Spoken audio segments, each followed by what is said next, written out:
time now for Barron's Buzz, where we take a sneak peek into the latest issue of Barron's magazine. Joining me now as ever is Senior Editor Jack Hough. Hi Jack, happy Friday. Thank you. So, what have you got for us today? 3D printing, I love that. Cover stories on 3D printing. This, of course, is the sort of layered manufacturing process where you can create three-dimensional objects, and it's all the rage right now in the technology world. A number of stocks that are involved in this as pure play companies. Investors are familiar with the names 3D Systems, Stratasys, X1, VoxelJet. And these shares are up anywhere from 150% to almost 400% over the past couple of years. We take a hard look at this business.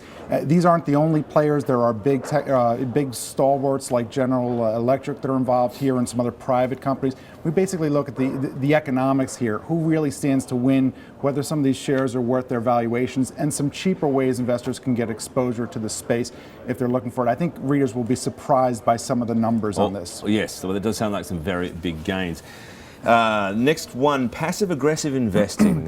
Who's guilty of that and what does it mean? Well, we've seen these pass-through investments, REITs, master limited partnerships, business development companies. These are things where you have a business where they make profits, they send almost all of it on to investors as dividends or distributions. They become very popular for investors looking for yield. The most popular ones right now are the ones with the steadiest cash flows. Investors want that safety and income. However, that makes them the most expensive. There are some out there that are much, much cheaper than the group that have a little bit more cyclical exposure.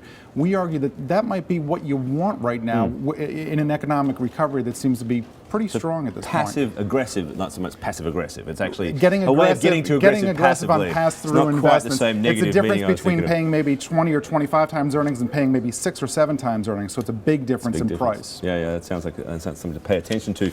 And of course, happy birthday to the Nasdaq, 40th anniversary coming up. 14th. So everyone's talking about the 5th anniversary of the lows for the S&P 500, but we're also passing the 14th anniversary of the highs for the Nasdaq. Yep. Now we still need a bit of a push to get back to the high. We need about a 15 or 16% gain to get back to the 5,000 level from here, and the high was just over the 5,000 level. But we basically take a fresh look at the Nasdaq now versus then. We don't see the pets.com type of companies now, but there are certainly some haves and have-nots in the technology world. Some companies out there with pretty ambitious valuations. We do hear a lot of this comparison right now in terms of some of the buzz in the tech sector to that period, but it's still very different from what we saw right then. Very different in terms of the profits, in terms of the balance sheets. However, there is some evidence out there. I mean, there's certainly some names you can point to and say, wait a second, valuations are starting to look pretty frothy for some of these internet names and so forth. All right, Jack, thank you very much. Thank you. As always. So we have time for now. Thanks for joining us.